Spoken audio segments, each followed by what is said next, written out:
दोस्तों स्वागत है आपका ऑनलाइन क्लासेस विथ यशवंत साद। आपके सामने हाजिर हैं वीडियोस लेकर के। आज का अपना टॉपिक है औद्योगिक प्रदूषण। औद्योगिक प्रदूषण उद्योगों से जो भी पर्यावरण को हानि पहुंचती है, एक बार इस चित्र में देख लेते हैं। जैसे पहले चित्र में तेज़ाबी वर्षा से भूमि और जल का प्रदूषण होता है, क्योंकि सल्फ्यूरिक तेज़ाब में परिवर्तन और तेज़ाबी बादल बनते हैं, जिससे वो ज़मीन के ऊपर पानी आता है, ज़मीन भी ख़राब होती है और फिर जो पानी नदियों में समुद्र में मिलता है तो ये भी ख़राब होता है। फिर कल कारखानों से ये जो धुआं निकलता है उससे वायु में प्रदूषण होता है।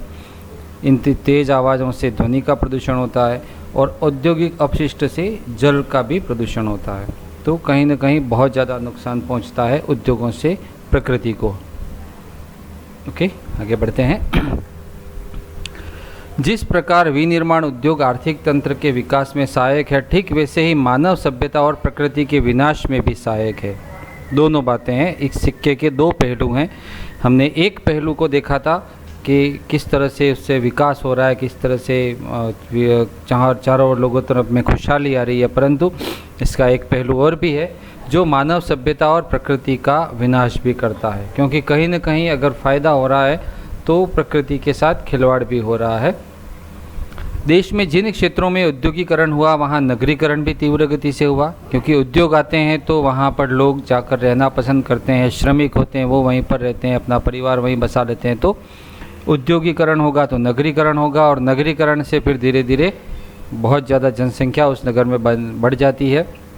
जैसे दिल्ली, मुंबई, कोलकाता, अहमदाबाद, नागपुर, सूरत, ये जो क्षेत्र हैं जहाँ औद्योगिकरण हुआ है तो नगरीकरण भी तेज़ी से हुआ है। उक्त नगरों में जल और वायु प्रदूषण का स्तर अत्यधिक उच्च है। आए दिन हम टीवी पर, अखबार में सब देखते हैं कि इन जो महानगर हैं हमारे देश के, और जहाँ जहाँ भी ये इंडस्ट्रीज़ लगे हैं बहुत ज़्यादा, वहाँ पर हम देखते हैं कि जल और वायु का प्रदूषण कैसा है। तो हम आए दिन ये देखते हैं कि कहीं ना कहीं बहुत ज़्यादा प्रॉब्लम्स वो लोग उसको फेस करते हैं, और ये प्रॉब्लम्स फिर दूसरों के पास भी पहुँच ही जाती हैं। केंद्रीय जलमल नियामक बोर्ड के अनुसार गंगा और यमुना के किनारे स्थित चमड़ा, कागज़, खाद और रसायन तथा औषधि उद्योगों के अपशिष्ट से बहुत प्रदूषित हो चुकी है। ठीक है ना, गंगा और यमुना के किनारे ये जितनी भी फैक्ट्रियाँ लगी हैं चमड़े की, कागज़, खाद, रसायन, औषधि के, तो उनसे जो अपशिष्ट है वो पूरा उन नदियों में गिर रहा है। तो ये नदियाँ बहुत ही प्रदूषित हो चुकी हैं। इसी प्रकार गोमती नदी लखनऊ के पास कागज़ और गन्ना उद्योग के अपशिष्ट के कारण यह भी विषाक्त हो चुकी है। लखनऊ के पास ये जो हैं फैक्ट्रियाँ कागज़ और गन्ने से जो अपशिष्ट निकलता है तो उससे गोमती नदी भी विषाक्त हो चुकी है। और इसका एक प्रूफ है कि अक्सर यहाँ पर मछलियाँ मरी हुई पाई जाती हैं। इतना सारा जहर उस पानी में घुल चुका है कि अंदर जो जीव हैं, मछलियाँ हैं, वो भी मरी हुई पाई जाती हैं। वायु में उपस्थित हानिकारक तत्व कार्बन, सीसा, सल्फर और अन्य कारक नाइट्रोजन और ऑक्सीजन के साथ क्रिया करके मानव शरीर और जल पर हानिकारक प्रभाव डालते हैं। अब ये जो प्रदूषण से धुआं निकलता है, चाहे वो गाड़ियों का हो, फैक्ट्रियों का हो, जो भी धुआं निकलता है उस धुएं में कार्बन, सीसा, सल्फर और अन्य जो कारक होते हैं वो नाइट्रोजन और ऑक्सीजन से क्रिया करते हैं। नाइट्रोजन हमारे वायुमंडल में सबसे ज़्यादा है और ये पेड़ पौधों के लिए, मिट्टी के लिए बहुत ज़्यादा उपयोगी है।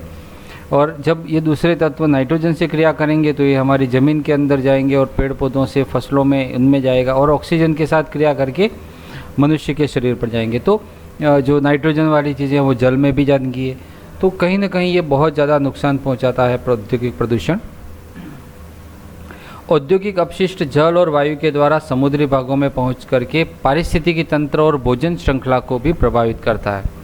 ये औद्योगिक अपशिष्ट, अभी हमने थोड़ी देर पहले पढ़ा कि गंगा और यमुना में, फिर गोमती में ये अपशिष्ट जाते हैं तो फिर वहाँ से ये समुद्री भागों में पहुँच जाते हैं, और समुद्री भागों में जब पहुँचेंगे तो जो हमारा इकोसिस्टम है वो प्रभावित होता है।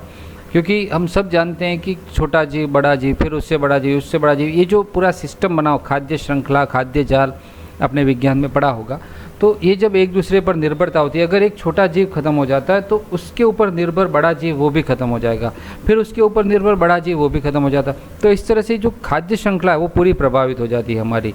तो ये बहुत ज़्यादा घातक है औद्योगिक प्रदूषण, जिससे समुद्री जीव जंतु और वनस्पति मरने लगते हैं।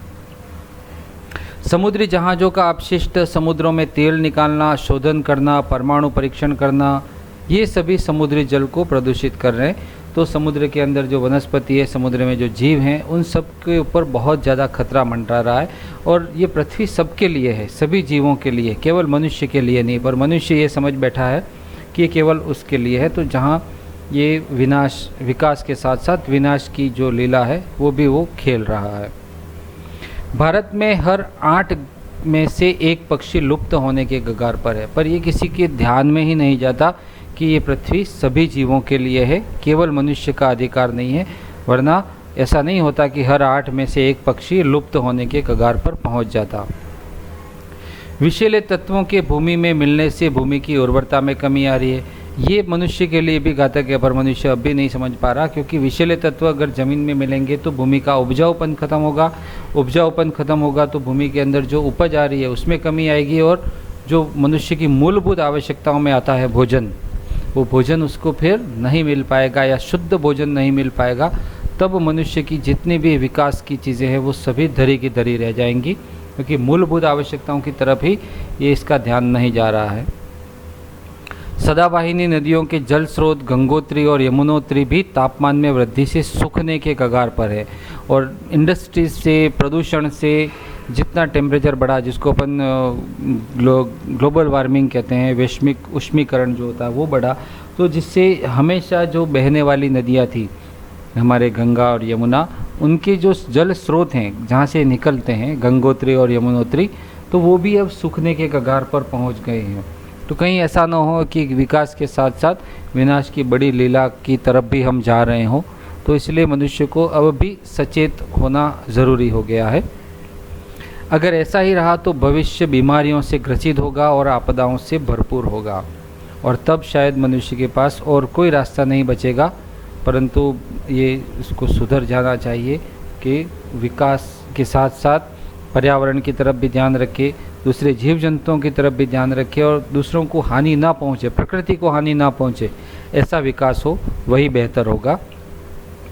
इसलिए हमें संवर्धित और सुविकसित, हमें कैसा विकास करना है, संवर्धित और सुविकसित औद्योगिकरण विकास का मार्ग अपनाना होगा, जिससे हमारा वर्तमान भी सुरक्षित रहे और आने वाला भविष्य भी उज्जवल रहे और सबके लिए अच्छा रहे। सब पृथ्वी के ऊपर जितने जीव हैं उन सबके लिए भी, और मनुष्य की आने वाली पीढ़ियों के लिए भी अच्छा रहे। अन्यथा वो दिन दूर नहीं कि हम इस विकास के रास्ते पर चलते चलते कहीं विनाश की तरफ न बढ़ पाएँ। दोस्तों, वीडियो कैसा लगा प्लीज़ कमेंट कीजिएगा, लाइक कीजिएगा, शेयर भी कीजिएगा और सब्सक्राइब ज़रूर कीजिएगा, ताकि समय पर आपको अध्ययन की सामग्री मिलती रहे। बहुत बहुत धन्यवाद।